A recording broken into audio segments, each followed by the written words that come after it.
Cês tão bom, guri?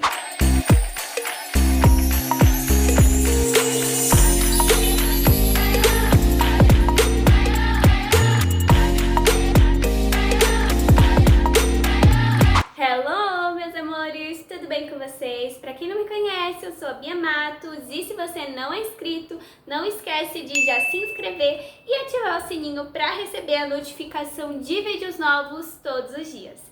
E também já aproveita para deixar o seu like aqui embaixo e comentar se você gosta desse tipo de conteúdo.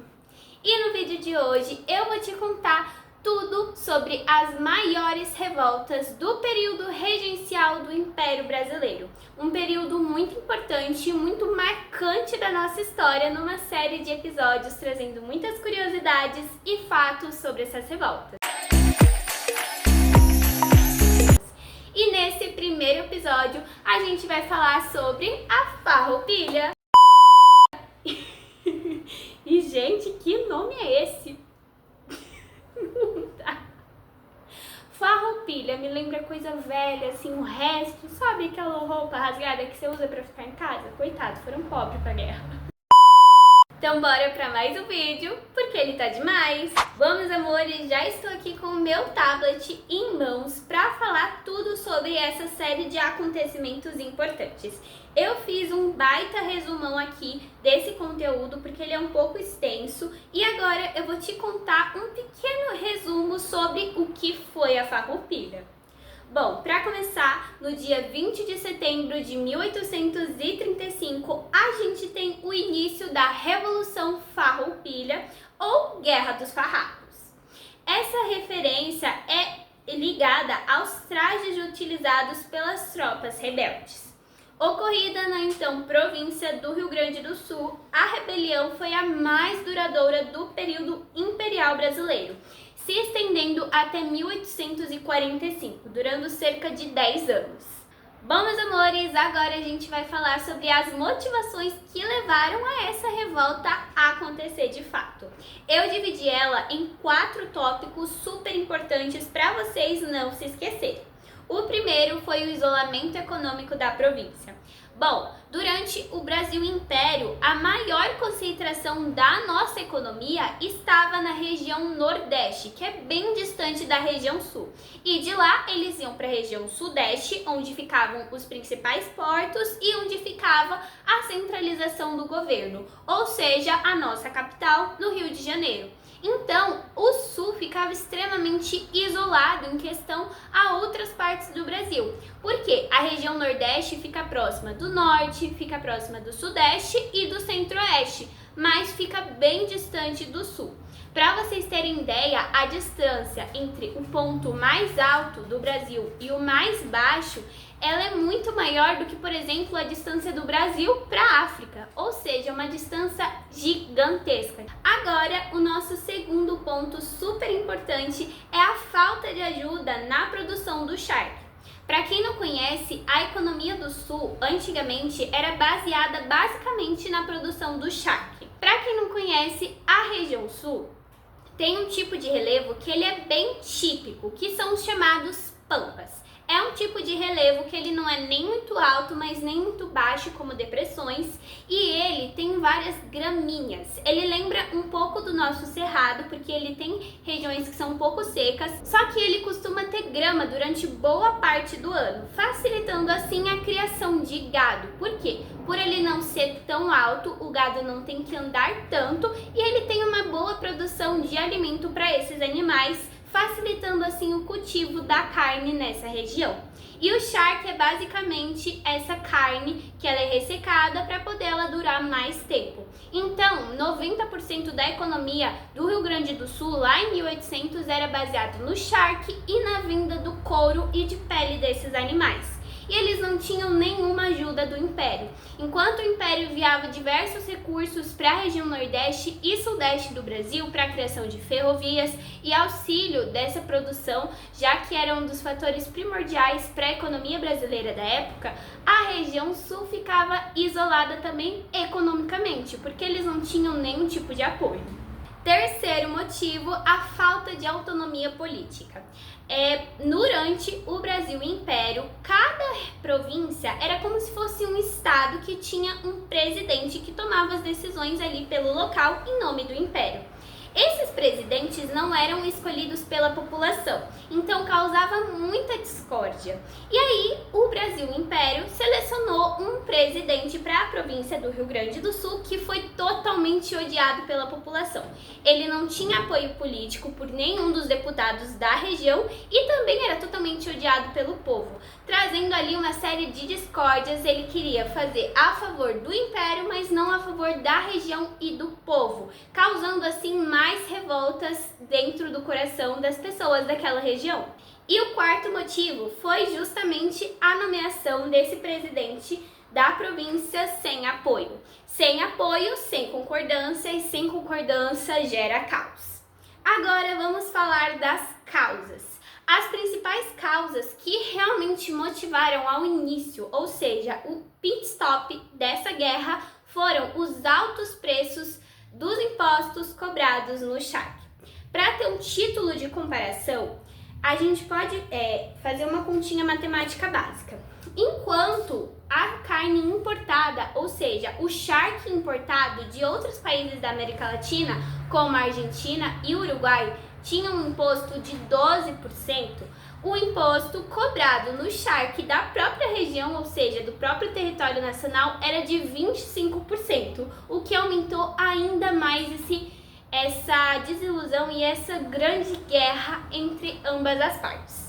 Agora, os desdobramentos que aconteceram durante a Revolta dos Farrapos foram a Guerra de 10 anos e a reparação do Sul ao Império. A Guerra de 10 anos foi a guerra mais duradoura durante o Brasil Império, só que ela não foi uma guerra que durou exatamente 10 anos assim sem parar. Na verdade, foram ocorrendo pequenas disputas territoriais que geralmente o Rio Grande prevalecia, até que nas suas últimas batalhas ele foi perdendo e aí ele teve que se restaurar ao Império, ou seja, ele teve que restaurar um suposto erro cometido. Então, eles tiveram que, por exemplo, cumprir uma série de impostos e fazer uma série de reparações ao Império e ao governo brasileiro da época. E, por último, os resultados que essa guerra trouxe, que foi o acordo para o fim da revolta e alguns benefícios para a elite do Rio Grande do Sul. A elite não iria se entregar facilmente, então é óbvio que eles queriam barganhar alguma coisa em cima dessa guerra. E eles foram bem espertos, só que o Brasil Império também foi e não cumpriu praticamente nenhum dos pontos desse acordo. E falando sobre essa guerra, indo um pouco mais além, a gente pode falar que existem dois tipos de revoltas durante o período imperial.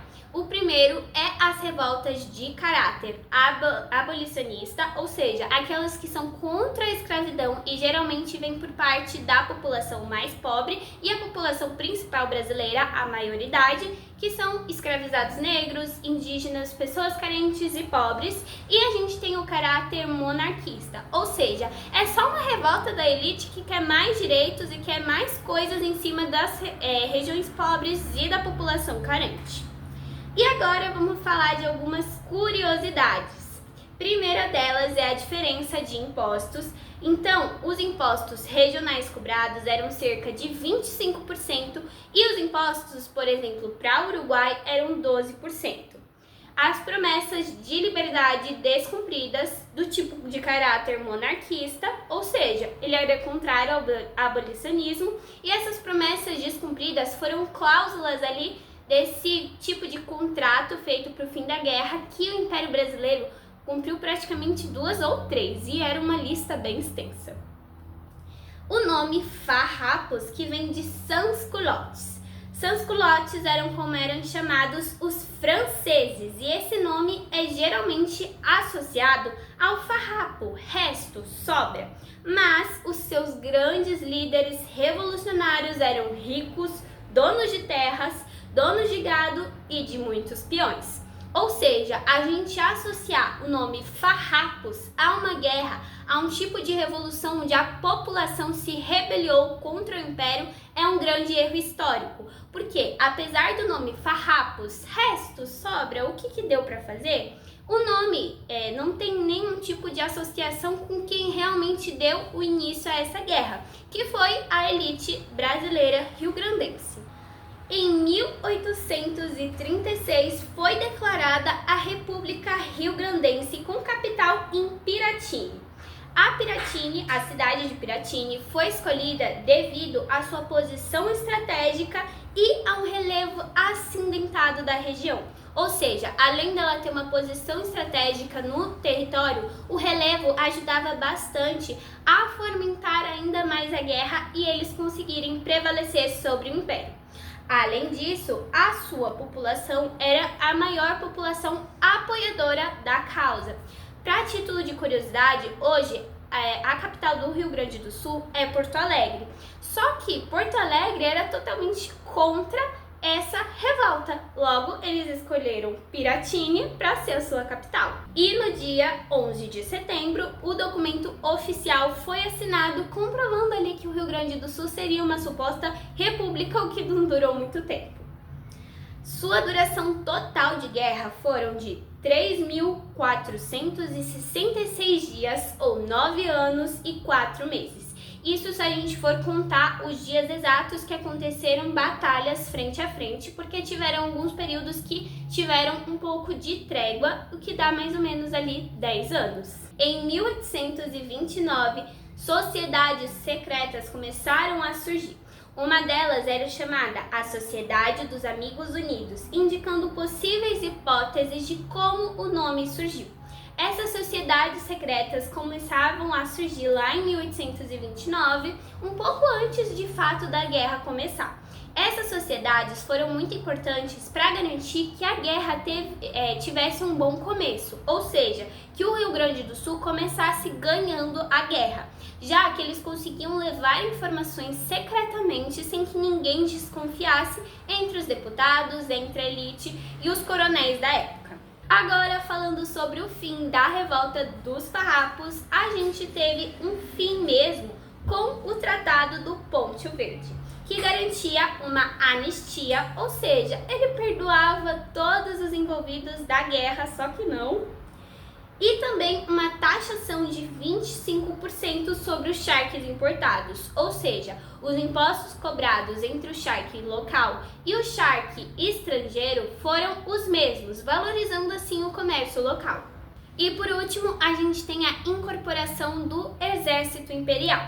Essa foi uma das cláusulas descumpridas pelo Império Brasileiro, porque justamente essa questão de entrar no exército era uma das cláusulas obrigatórias que a elite queria que eles obtivessem para poder eles aceitarem esse acordo, e ali foi um momento muito estranho, de muito estranhamento, porque quando algum rio-grandense entrava pro exército, o restante do exército já ficava, com aquela cara de desconfiança, afinal ele havia participado de uma guerra contra o Brasil Império e estava apoiando o Brasil Império, algo assim meio sem lógica. Além disso, alguns compromissos não cumpridos foram essa autonomia política que eles queriam, que supostamente eles poderiam escolher o seu presidente da província, só que isso não aconteceu, e a alforria dos escravizados. A carta de alforria era uma carta que alguém ou escravo pagava para ter a sua liberdade. E segundo a elite, eles juravam que se o escravo participasse da guerra e eles ganhassem, todos estariam livres, e é claro que em troca de liberdade eles fariam qualquer coisa. Só que, como o Rio Grande do Sul perdeu essa guerra, eles esqueceram dessa promessa, o que também levou ali a desfazer ainda mais a união entre esses apoiadores. E também o Brasil Império nem ligou para essa cláusula que estava no contrato e descumpriram totalmente. Se 5 escravizados tiveram essa alforria, foi muito. O Tratado de Ponte Verde foi assinado no dia 1º de março de 1845, devido a um enfraquecimento interno pela divisão de ideias e a chegada do Duque de Caxias, com uma inflexão e grande capacidade estratégica militar e geografia, com posicionamento maestrico, além da sua perspicácia diplomática. O Duque de Caxias era um homem extremamente inteligente.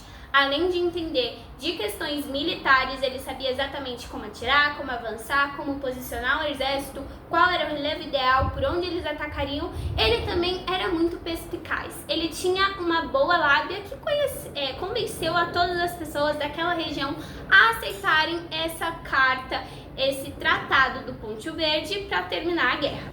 Agora, resumindo, a Guerra dos Farrapos, ela, apesar de ter sido a mais duradoura, não foi a mais importante, principalmente pelo fato dela não envolver a maior parcela da população, ou seja, pobres, indígenas, escravizados negros, priorizando a elite local e a grande divisão de ideais entre os farroupilhas. Não existe uma certeza entre historiadores se essa foi uma guerra abolicionista ou não, mas por todas as evidências históricas a gente fala que ela tem um caráter monarquista. Por quê? Em nenhum momento o ideal principal da guerra era se separar do império, em nenhum momento o principal ponto da guerra era libertar escravizados, ou seja, ela era mais monarquista. E além disso, essa divisão de ideais é que tinham sim farroupilhos que eram abolicionistas, só que a maior parte deles não foram ouvidos. Dessa maneira, a sua longa duração resultou numa grande exaustão e esgotamento entre as pessoas. Afinal, 10 anos batalhando de forma quase que incansável e sem uma vitória 100% declarada, é claro que as pessoas iam ficar esgotadas e não iam mais aguentar lutar na guerra até que elas se entregaram. E comenta aqui embaixo, meus amores, qual que você quer que seja a próxima revolta histórica desse período que você quer que eu traga no próximo episódio. Agora, falando um pouco mais sobre o meu ponto de vista da Guerra da Farroupilha, hoje em dia no Rio Grande do Sul ela é muito memorável, inclusive é um dia de feriado e é um momento importantíssimo para a economia local. Apesar deles não terem sido vitoriosos, para eles esses 10 anos representam uma grande luta do seu povo, não só pela elite, mas eles falam pela voz da população que de certa forma foi enganada e mesmo assim continuou prevalecendo para toda a elite e todo mundo que vivia naquela região conseguir ganhar.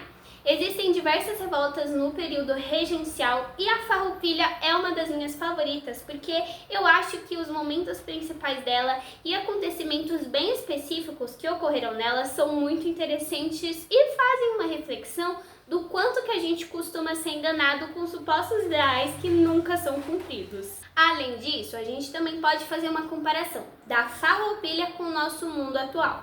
Hoje em dia, a gente tem o quê? Por exemplo, a agenda da ONU para 2030, onde a gente quer ter igualdade, quer ter um mundo melhor, a gente quer ter mais justiça, quer ter saúde, quer ter emprego, quer ter uma população justa e segura, com muita mais proteção e também quer ver um mundo bem melhor. E a Farroupilha tem basicamente praticamente os mesmos ideais e não foram cumpridos. Então a gente precisa começar a analisar para a gente não se deixar ser enganado novamente como foram os farroupilhos e começar a agir no nosso mundo atual para impedir que isso aconteça.